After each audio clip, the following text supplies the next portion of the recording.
గులాబీ పార్టీలో అసలేం జరుగుతోంది? ఒకప్పుడు జిల్లా పర్యటనకు కవిత వస్తున్నారంటేనే ఘన స్వాగతం పలికిన బీఆర్ఎస్ నేతలు ఇప్పుడెందుకు ముఖం చాటేస్తున్నారు? కవిత పర్యటనలో పాల్గొంటే అధిష్టానం సీరియస్ అవుతుంది అన్న భయమా, లేదంటే మరేదైనా కారణం ఉందా? ఓవైపు కార్ పార్టీ ఎమ్మెల్సీగా కవిత కొనసాగుతున్న గులాబీ నేతలు అంటి ముట్టనట్లుగా వ్యవహరించడం వెనుక మతలబేమైనా ఉంటుందా? అసలేంటా మ్యాటర్? Let's watch.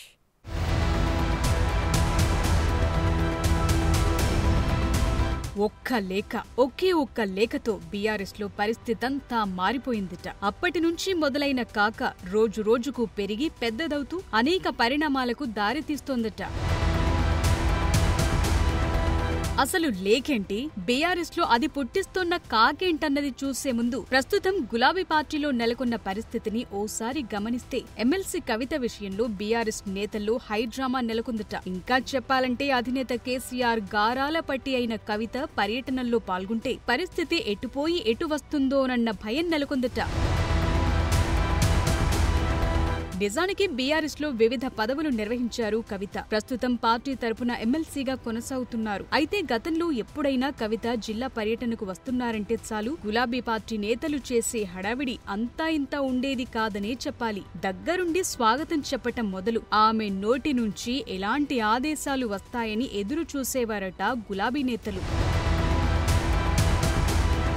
ఎంతో మంది కార్ పార్టీ నేతలు కవిత చుట్టూ చక్కర్లు కొడుతుండేవారు. ఆమె దృష్టిలో పడేందుకు ప్రయత్నించేవాళ్లు. ఇంకా చెప్పాలంటే కవిత ఒక్క మాట చెప్పారంటే చాలు అధినేత కేసీఆర్ వద్ద అభయం లభించినట్లేనన్న టాక్ సైతం గతంలో వినిపించింది. ఆ క్రమంలోనే పలువురు పెద్ద నేతలు పదవులు పొందారు. ఇక చోటామోటా పదవులైతే లెక్కే లేదు.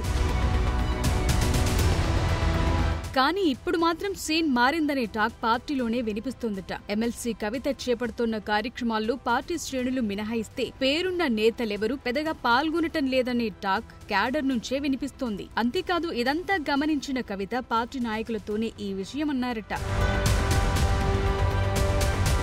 అయితే ఇక్కడే కొన్ని ప్రశ్నలు తలెత్తుతున్నాయి. గతంలో కవితతో కలిసి నడిచేందుకు పోటీ పడిన నేతలు ఎందుకు ముఖం చాటేస్తున్నారు? ఆమె పాల్గొన్న కార్యక్రమంలో పార్టిసిపేట్ చేసేందుకు పోటీ పడిన వారు ఇప్పుడెందుకు పక్కకు తప్పుకుంటున్నారు అంటే వినిపించే మాట ఒక్క లేఖ.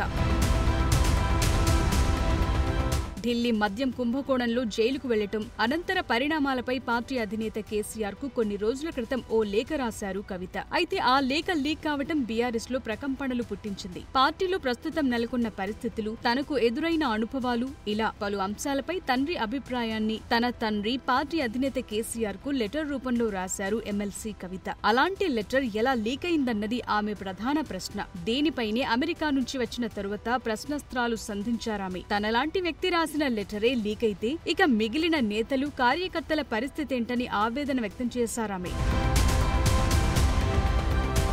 ఇక్కడితో ఆగలేదు ఎమ్మెల్సీ కవిత. గులాబీ బాస్ కేసీఆర్ దేవుడే కాని ఆయన చుట్టూ దెయ్యాలున్నాయంటూ ఆరోపించారామె. వాళ్ల వల్లే పార్టీకి నష్టం జరుగుతోందని మండిపడ్డారు. ఆమె చేసిన ఈ కామెంట్లు బీఆర్ఎస్ లోనే కాదు తెలంగాణ రాజకీయాల్లో ప్రకంపనలు పుట్టించాయి.